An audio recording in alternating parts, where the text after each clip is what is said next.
We have another email from Mark Cole, as a matter of fact, who has sent in questions in the past. And he says, Jim and Brian, lately, we've been seeing some missing territorial TV shows and or independent outlaw promotions showing up on YouTube. This led me to wonder about Jim's legendary tape collection and throw out some questions. Number one, at what point did Jim become too busy to regularly tape stuff at home or trade tapes? I presume sometime during the JCP years. Number two, as an historian and collector, I would think he still has most, if not all, of his collection going back to the 70s. Number three, has Jim figured out a legacy for these tapes in the future? Will they go up for sale? Has Brian called dibs on them? And number four, I know a lot of the footage out there, especially Memphis, can be traced back to Jim's collection, but I wonder what might be in the collection that historians would most want to see. Fort Worth TV from Jim's time in Dallas? Ugh. Some of the missing episodes from the WMC version of Memphis TV? Or what? Sorry for the long email, but tape preservation and historical documentation has been on my mind.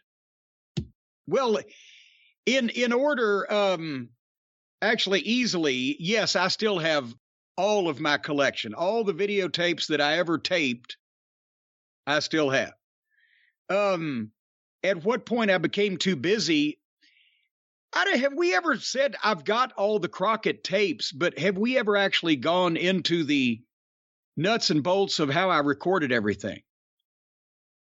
Because... Yeah, a long time ago in 605. Well, quick version.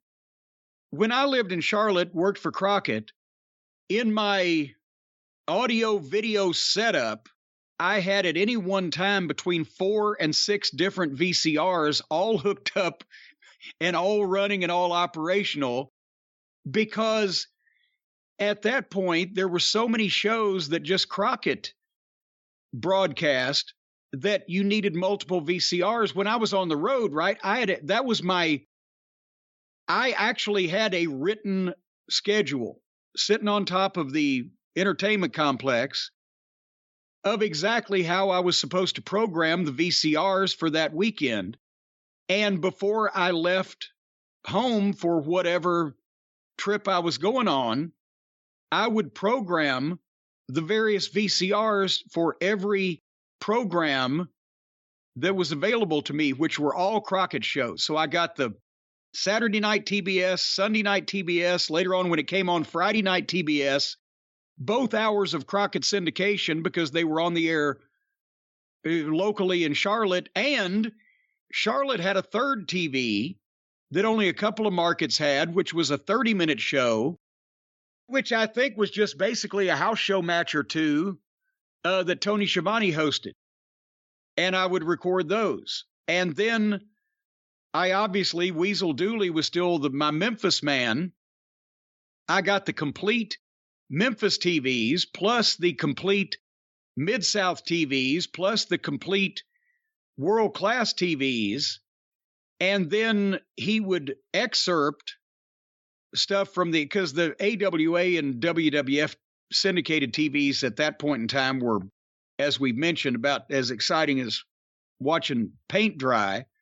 So he would excerpt the best promos and the highlights of those, along with stuff from Puerto Rico and the other territory. I don't know that I ever got an entire 1-hour complete Kansas City All-Star Wrestling Central States program, because you're better for it. I was about to say there's a limit to completionism. But so I got everything that was broadcast that was halfway worth anything. This was up until when I left WCW. I still taped their programs because I wanted to keep up with everybody. I didn't watch them as closely.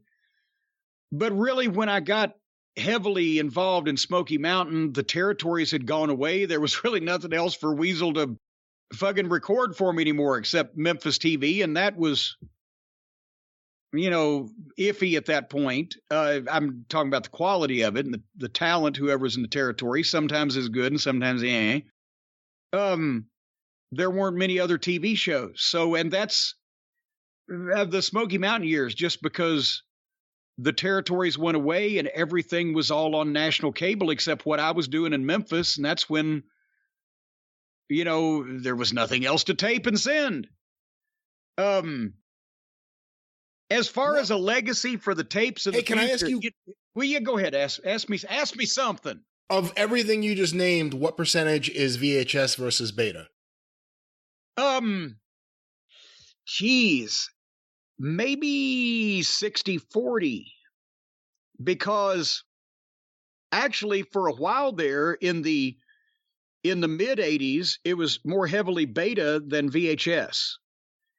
Because beta obviously is I don't know whether everybody knows this or not now. Beta was better format. Beta was better picture quality. Beta was a better machine. The kids don't know what VHS is.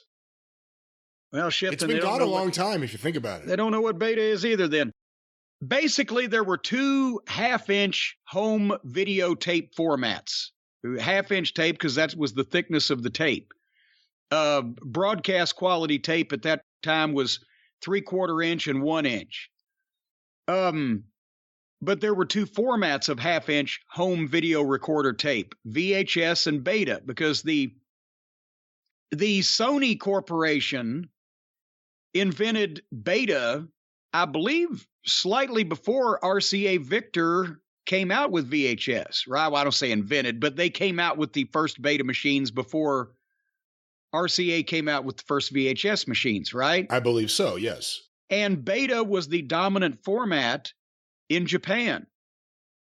But VHS became the dominant format first in the United States and around the world because that, and I'm not lying when I say this, folks, this is actually accurate. The porn producers decided to go with VHS as a format which flipped the format wars in VHS's favor. And as a result, especially in this country, after the first few years, VHS outnumbered beta 10 or 20 to 1. But beta was the better format, had the better picture quality. And if you made copies of the tapes, they looked better beta to beta than VHS to beta. It was a superior format. As I still have the Sony HLF 1000 Super Beta machine that I bought in 1986.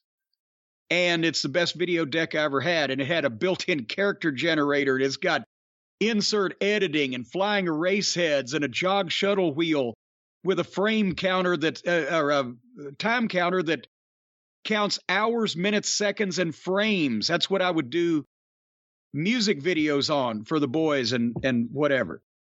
But I digress. How much video editing did you do at home during Smoky Mountain Wrestling?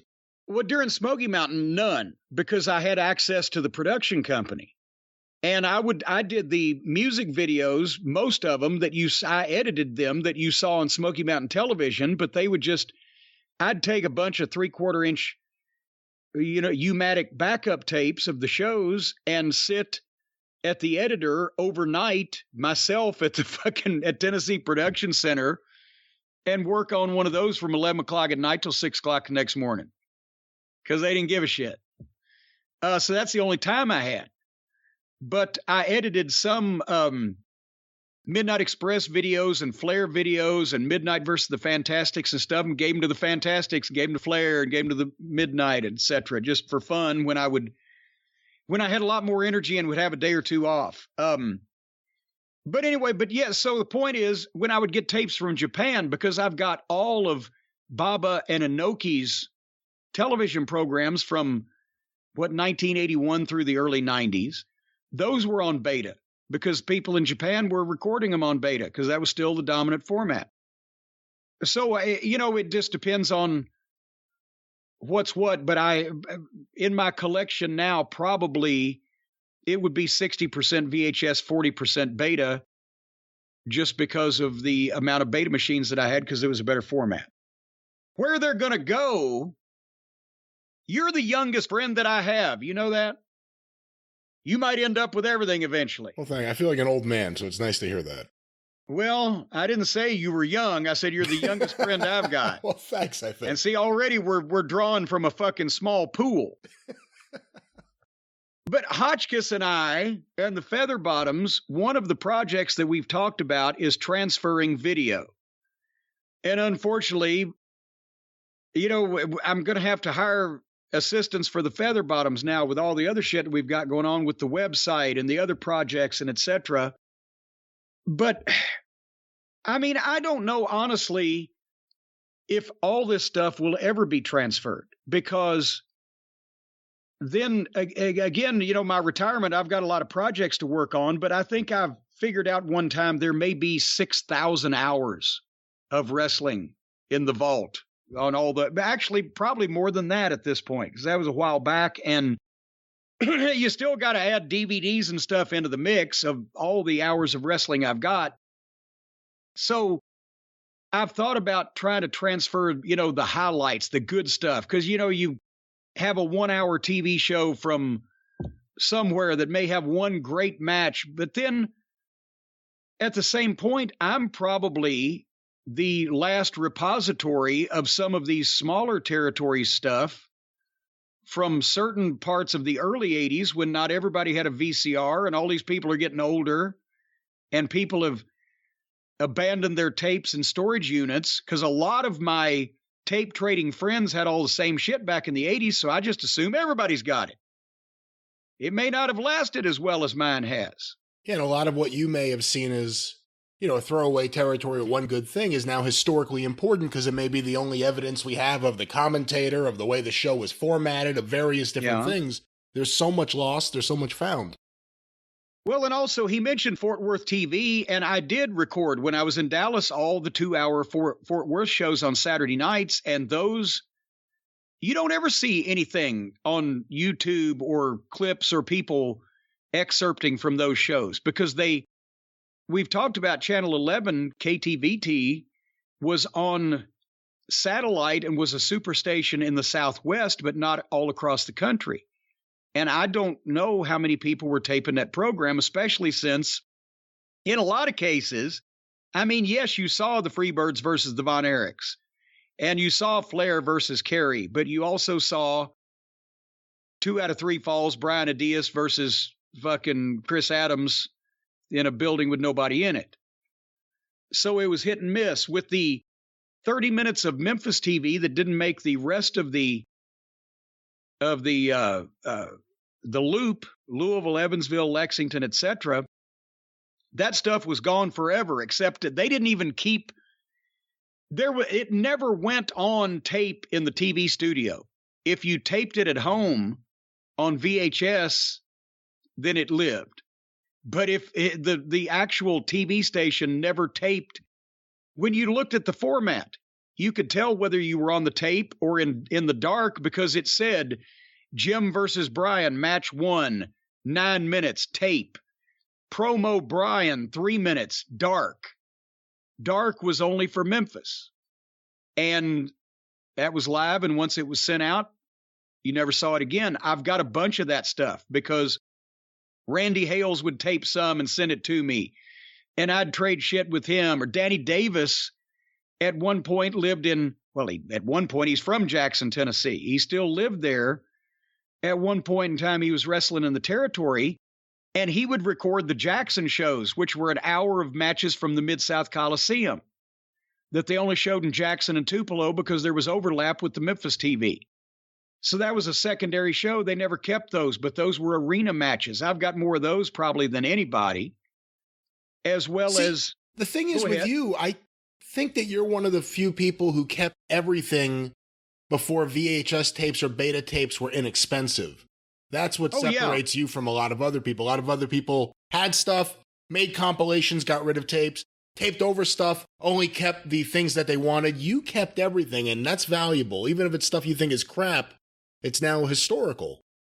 Well, and then, of course, some of the tapes that I got from other people, it was on 6-hour speed or whatever, but I made the decision early on, and I regretted it after a while, but I made the decision to go with 4-hour speed when I started recording VHS tapes of wrestling, because it would make the tape last twice as long.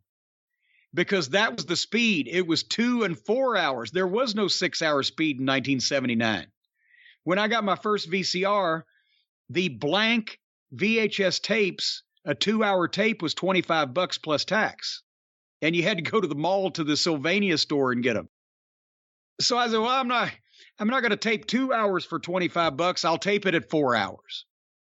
And then later on, I said, I should have bit the bullet. The picture quality would be so good because the early VHS machines at 2-hour speed, their picture was fantastic also, just not quite as good as beta. But then as they started making the machines cheaper and the tapes cheaper, and they brought out the 6-hour speed, well, then you got what you got. And I would use 6 hour because then the problem was 4-hour speed was phased out, and 4-hour speed, when they came to on-screen search, wouldn't work.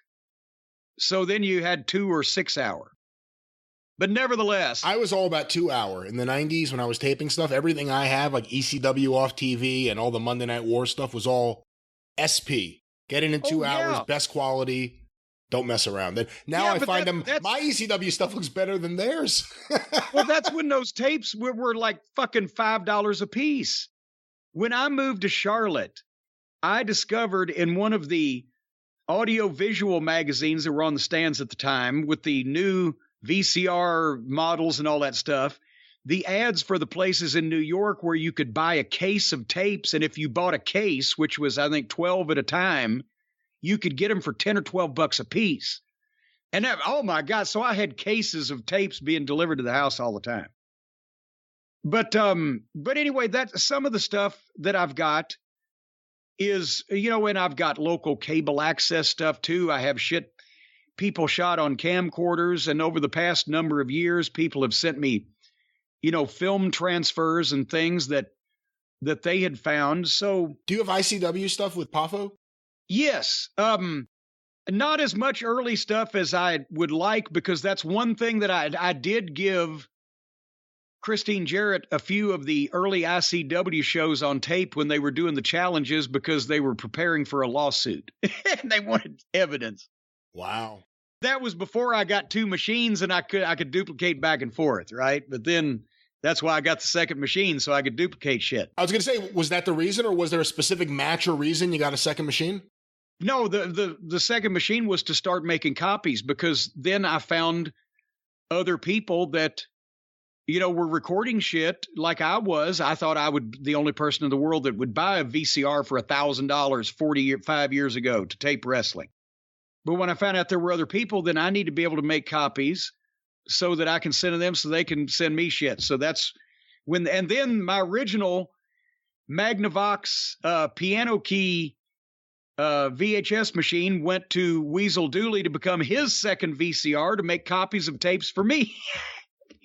And then I just started getting them like fucking crazy. Every time a new one would come out, JVCs, Hitachis, Sonys, Magnavoxes, whatever the case, they were, they always had great features and new designs, and the LED level meters came in, and it was fabulous. And now it's all this goddamn witchery on the internet. There's no tape. There's no component stereo to hook it up to. There's no goddamn tape decks that you can line up and dub from one to the other. It's all on this fucking computer. Nobody knows how it works. Well, no, lots of people know how it works, but there certainly But nobody can work it. Well, some people can, but no, I got my VCR here. I still pop in the tapes and watch them old school. Plus, I can convert them on the computer using the VCR. So that's something you could do. Well, that's something that we're going to check into Hotchkiss and the Featherbottoms tackling, but it's going to be a while before all this gets transferred. I have a feeling. I got Smoky Mountain Wrestling house show matches that nobody's seen since we did them. Probably 50 hours of those. I got to get on that at some point. What about like outtakes? There's a big audience for those. Oh, yeah. Promo outtakes. You know me. I saved the outtakes. I said Tracy Smothers was so wrapped up and fired up one time, he starts cutting a promo, and he started because he had just come from WCW, and he was still chapped about them. His ass was chapped. And he starts talking about his opponent. It may have been Dirty White Boy, but whoever ain't got no respect for wrestling or the people in it. Just like the no good. And he starts naming off people in WCW and Eric Bischoff and this guy and that guy. If anybody don't like what I'm saying, Then my address is 427 Hillside Drive, Springfield, Tennessee. He gave his real street address on the interview and said, you come knock on my door if you don't like what I'm saying. He lost track of the match and he was mad at WCW again. We saved, and then he's cutting a promo one time and it's a local promo. So we would do those in the locker room or a hotel room or wherever we could find to get some of the boys in, just do the local promos. And we would duct tape a fucking muslin sheet drop to the wall so it looked okay. And Tracy's cutting that promo and the goddamn backdrop just falls down and falls over Chip Kessler's head. And everybody else starts laughing and Tracy's still cutting the promo and the whole shit's falling apart around him. He don't even notice. I got a lot of that stuff too. You've brought up in the past the Lance Storm video that he sent you to get him hired and eventually actually got Jericho hired as well. But yes. How many of those videos, those kind of videos, audition videos, submission videos, whatever you want to call them, how many of those do you actually have from, would it have started in WCW or did it start in Smoky Mountain where you would have No, it started, those? Well, in WCW, we got a few. But then Smoky Mountain, it really picked up because I was the one that they would, send the tape to. If a decision was going to be made, it would be made by me. In WCW, we're just looking around. In WWF, they came in by the bushel load, as you can imagine. How many? A lot of them are in the cabinet over here in the office. I've got Candidos. I've got Lance Storms. I've got, I think the first time I ever saw Jim Mitchell, Daryl Van Horn, Canyon. I got to go through there. Most of them are labeled. What about the guys you rejected that you're probably not remembering? Well, no, that's the thing. I've saved some of the more spectacular failures as well as some of the more, Jim's diamonds in the rough. So I've got the Storms and the Candidos and things like that, but I've also got some that oh my God. There was one guy that used to send videos all the time that fucking played the guitar and his dog would howl next to him and he had flashing strobe lights all over his guitar and his clothing and he had a whole fucking gimmick and Godbold? I'm Godbold. How do you know this? Because the guy's kind of legendary for pretending to be a professional wrestler. Yes, the amazing Godbold, or what was it? I can't believe that. Oh, my God. Well, there you go. I'm telling you. And remember his dog. What was his faithful dog's name? I don't remember. But I can't.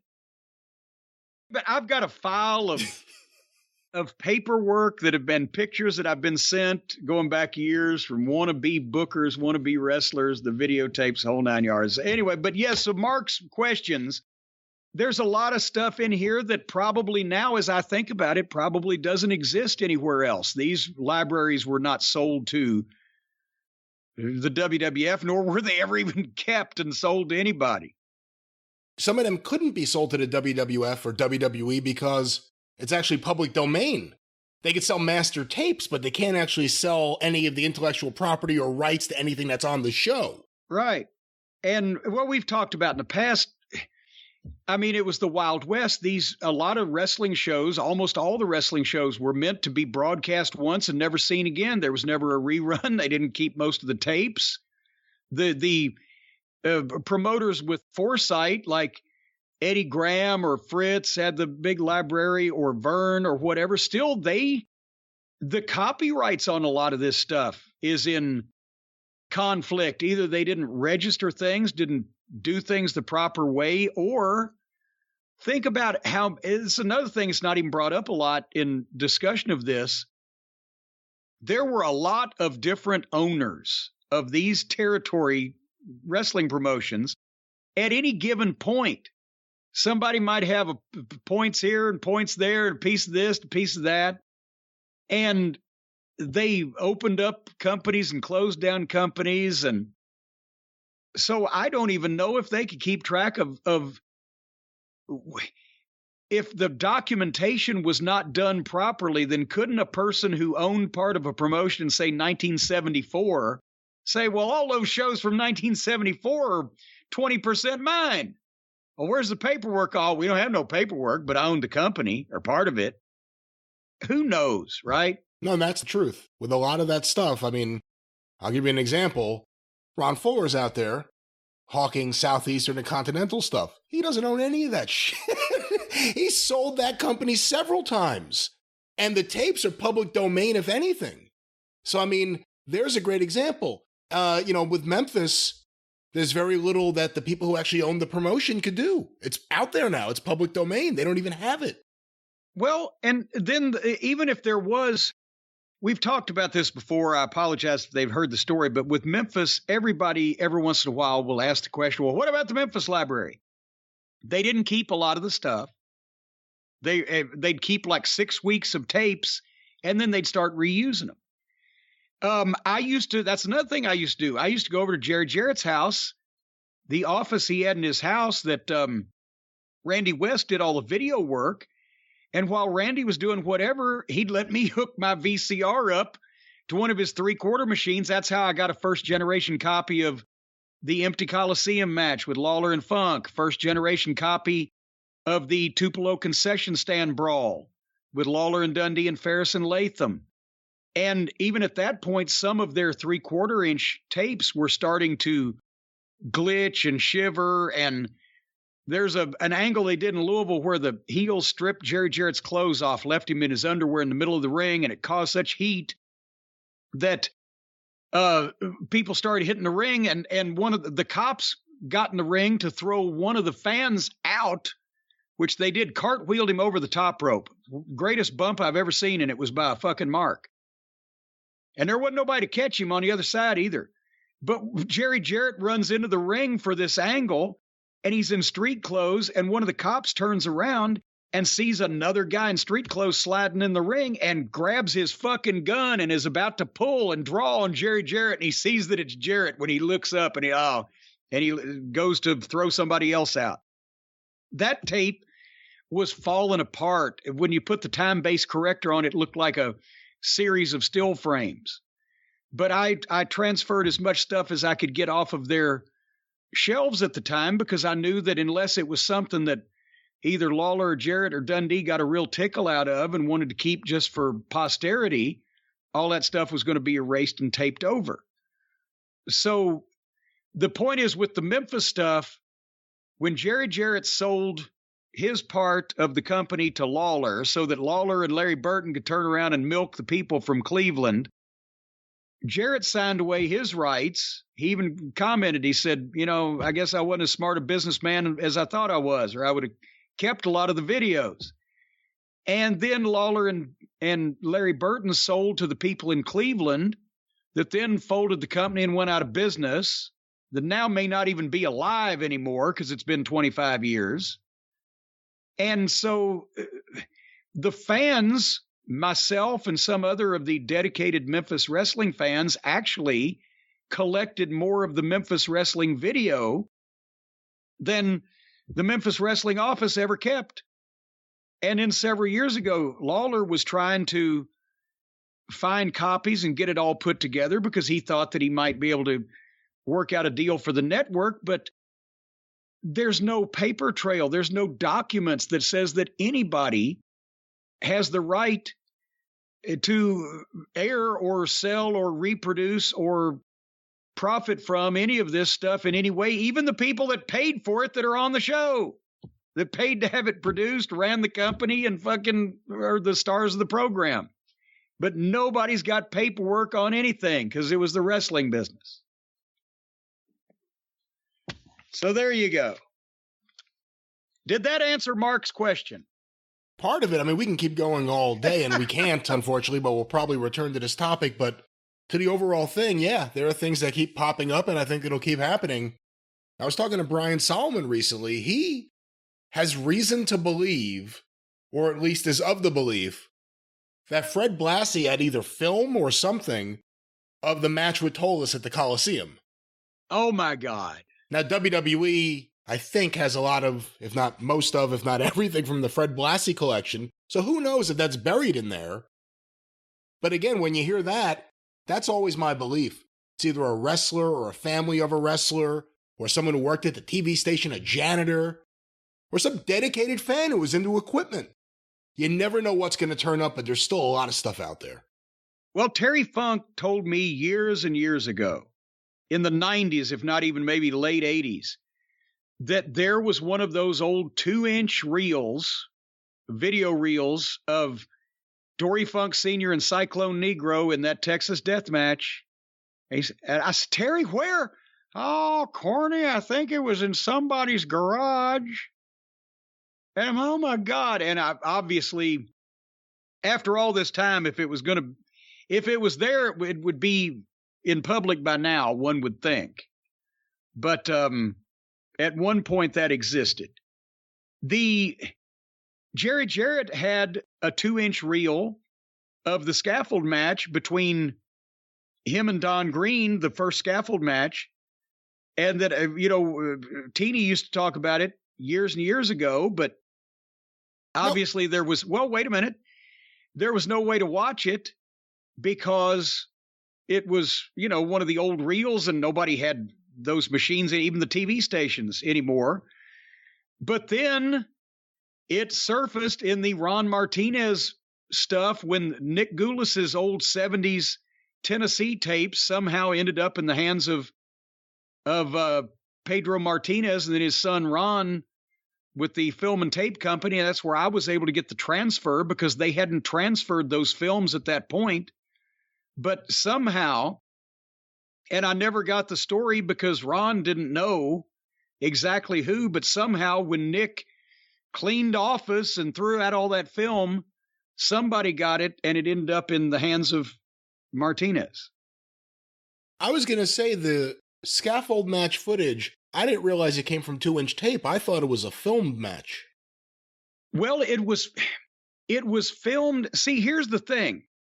That's one of the reasons why it was so hard, and it's still so hard to see arena matches from that point in time.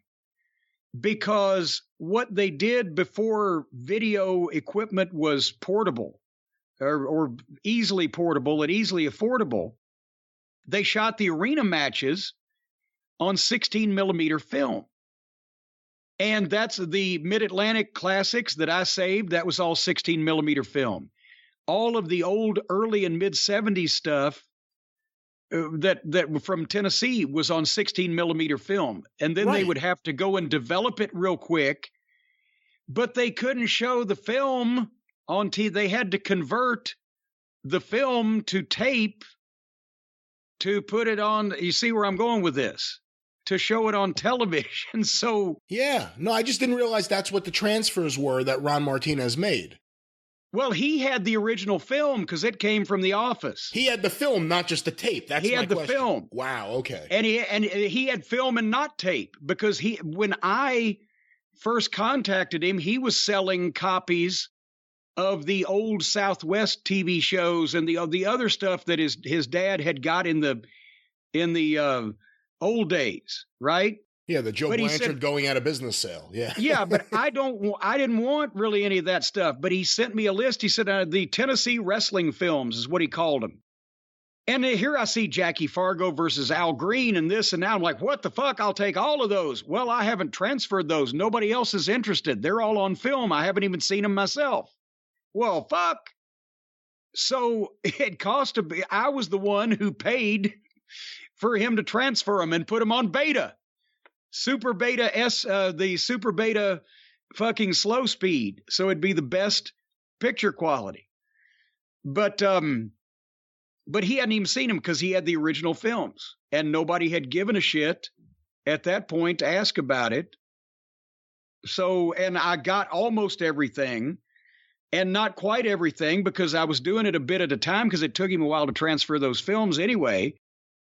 But then the last order that I made, and this was 1991 probably, he said, well, my dad, he's kind of got Alzheimer's and he went in and he rearranged the warehouse. Now I can't find anything, so I'll get back to you.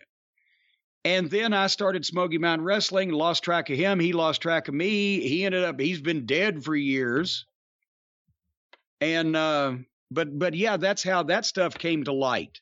And some of that stuff sitting in a box. And some of that stuff ended up in the hands of Polish Joe Chupik and Todd Okerlund, because I remember maybe a couple of years ago, there was a transfer that popped up out of nowhere in HD from Chattanooga. I want to say it was Andre the Giant at Chattanooga. Yeah. And that comes from those films. So there's still stuff out there that no one's seen. But unfortunately, it's getting thinner and fewer and farther between. I'll tell you what, it's stressful. It's stressful. A lot of stress on you when you're trying to find these lost items, these lost videos and everything. But stress is a thing that we all go through, Brian. You know, it's like a heaviness. I've mentioned this before. You wake up every morning, it's like hanging over you. You go, hi, heaviness. But you know what now? There's a way that you can help with your stress. Burnout is the result of stress. Did you know this, Brian? Burnout. You get stressed, then you get burnout. It naturally follows along. You've heard about this. I've heard about this, of course. Whether you're working too much, not taking enough time for yourself, not shampooing the carpets. And if that's the case, then you can tell by the symptoms: lack of motivation, irritability, fatigue, the idea that you'd like to go out and strangle somebody until their eyeballs pop out of their head and their britches fill up. All these things. Because life can be overwhelming. You can be burned out without even knowing about it. But right now, the folks at BetterHelp can help you with burnout because they want you to prioritize yourself. Talking with somebody can help you figure out what's causing stress in your life. If you're cheered up by listening to me and Brian, then imagine if you could talk to somebody and they'd actually talk directly back to you. They wouldn't be as entertaining as me and Brian, but they might be more helpful. And right now, folks, BetterHelp is offering customized online therapy that offers video, phone, and even live chat sessions with your therapist, so you don't have to see anybody on camera. You don't have to go out in public. You can do it right from the comfort and privacy of your own abode. It's more affordable than in-person therapy. You can get matched up with a therapist in under 48 hours, start communicating, and find out whether a sounding board will help you de-stress your situation and prioritize yourself to pay more attention to the things that matter the most. And right now, our listeners, that's you people. I knew you'd come in handy sooner or later. You guys can get 10% off your first month services at BetterHelp.com/JCE. That's BetterHelp, HELP.com/JCE, 10% off your first month's services. Brian, there's no need for all this stress in people's lives. All they need to do is open up and communicate, talk, a little verbal intercourse going back and forth. And everybody needs a little back and forth intercourse, right? Unless you're an executive in WWE, right? Exactly.